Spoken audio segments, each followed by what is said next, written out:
Merci de nous rejoindre pour la neuvaine à Saint-Remy. Aujourd'hui, 7e journée de cette neuvaine, consacrée à la famille. Après le texte de Patrick Demouy, l'exhortation de ce jour est donnée par le père Vincent Dilizia. La naissance de Saint-Remy prend un caractère exceptionnel, comme nous en voyons déjà des exemples dans l'Ancien Testament. Un ermite qui s'appelle Montan reçoit l'annonce que Céline, malgré un âge avancé, allait concevoir et mettre au monde un fils auquel devait être confié le salut du peuple. Et il se rend donc pour lui annoncer cet oracle. Je cite la vie de Saint-Remy. Cette bienheureuse mère avait eu longtemps auparavant, lorsqu'elle était à la fleur de l'âge de son unique mari, Émile, un fils nommé Principe, qui fut dans la suite un saint évêque de Soissons, et un autre fils qui fut père de Saint-Loup, successeur de Principe. Sainte Céline, étonnée, ne sait comment, dans un âge si avancé, elle pourra donner le jour à un enfant et le nourrir de son lait. Elle et son mari, accablés d'années, épuisés et devenus stériles, n'avaient plus ni l'espoir ni le désir d'avoir de nouveaux enfants. Pour que la patience se joignît à ses autres mérites, le bienheureux Montan avait été momentanément privé de la vue. Afin de persuader Céline, il lui annonce qu'il suffira de lui baigner les yeux de son lait pour que ce breuvage de l'enfant lui rende aussitôt la vue. Une consolation si grande remplit de joie le père et la mère. Le futur pontife de Jésus-Christ est conçu. Avec le secours de la grâce, il vient au monde heureusement et reçoit sur les seins fonds du baptême le nom de Remy. L'heureuse promesse faite au saint prophète s'accomplit fidèlement, car en allaitant son fils, la bienheureuse mère répand du lait sur les yeux de Montan et lui fait recouvrer la vue. Saint Remy opère des miracles dès le berceau, avant d'apporter la lumière du Christ au peuple des Francs, et retenons cette belle famille, cette sainte famille, Saint Émile, Sainte Céline, Saint Loup, Saint Principe, Saint Remy, un bel exemple. Contemplant la figure du bon Saint Remy, nous vivons ce confinement en portant nos familles, et la famille tout entière de l'humanité, entre les mains de Dieu. Car en toute chose, s'il s'agit d'aimer et de servir, alors la famille est un des lieux privilégiés pour s'y exercer, pour le vivre concrètement. Saint Remy, rempli du Christ, configuré au Christ bon pasteur, a toujours voulu faire de tous les hommes une unique famille. En organisant son Église et les églises de la province en véritable communauté évangélique, en créant des monastères, familles de frères et de sœurs, en s'intéressant aux lieux les plus reculés pour les intégrer en frères à la grande famille, en guérissant pour remettre debout les oubliés de la famille de Dieu, mais aussi en baptisant Clovis et ses soldats pour ne faire qu'un seul peuple de frères, tous aimés du même Père des cieux. C'est dans l'événement primordial du baptême de Clovis et de ses soldats que nous découvrons le sens de cette famille humaine qui devient famille de Dieu.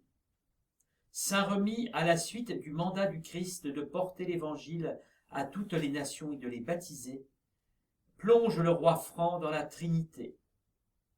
Il l'insère gratuitement et sans mérite de sa part au sein de la grande famille de Dieu, de son peuple, de la Trinité, Père, Fils et Esprit Saint. La véritable famille humaine se construit au baptême. Nous y sommes sauvés de toutes les relations blessées, faussées et meurtries. Car l'enjeu est bien là, construire de relations dignes de l'homme et de la femme à l'image des relations en Dieu, famille trinitaire. En révélant à Clovis et ses compagnons ce que Jésus dit du Père et des relations en lui, en lui révélant ce que la résurrection change concrètement dans les relations humaines. Le bon Saint-Remi fait toucher du doigt la radicale beauté des relations humaines, illuminées, voulues et guéries par Dieu. Que l'intercession de Saint-Remi, invoquée durant cette neuvaine, renouvelle nos familles. Ce confinement nous fait découvrir d'autres types de liens, nous fait apprendre la patience, le vrai visage caché de certaines personnes, nous a fait endurer parfois l'âpreté des relations, et parfois aussi le pardon et tant d'autres choses. Que nos familles deviennent ce que Dieu, qui habite en elles, veut qu'elles soient, des icônes de la famille divine, pour que le monde tout entier devienne une vraie famille et non la juxtaposition d'individus. Béni sois-tu, Seigneur, pour notre bon Saint-Remi, qui a éveillé Clovis et Clotilde, ses soldats et son entourage. Amen.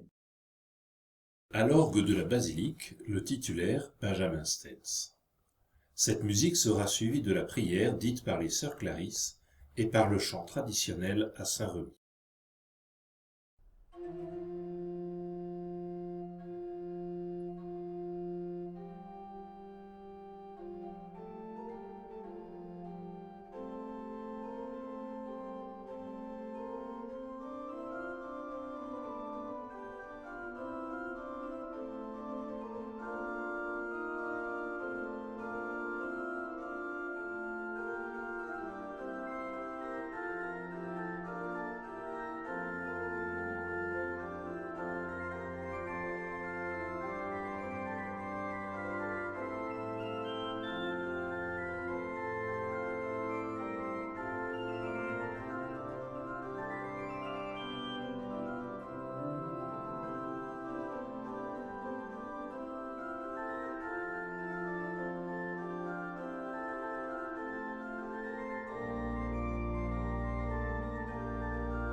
Notre Père, qui es aux cieux, que ton nom soit sanctifié, que ton règne vienne, que ta volonté soit faite sur la terre comme au ciel.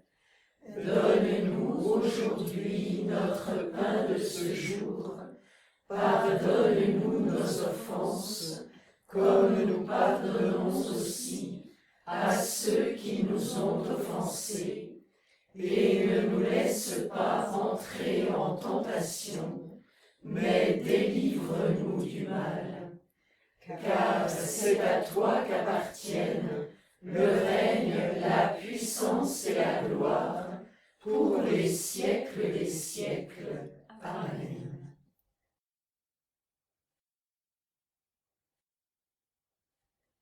Réjouis-toi, Marie, comblée de grâce, le Seigneur est avec toi. Tu es bénie entre toutes les femmes, et Jésus, ton enfant, est béni. Sainte Marie, Mère de Dieu, prie pour nous pauvres pécheurs, maintenant et à l'heure de notre mort. Amen.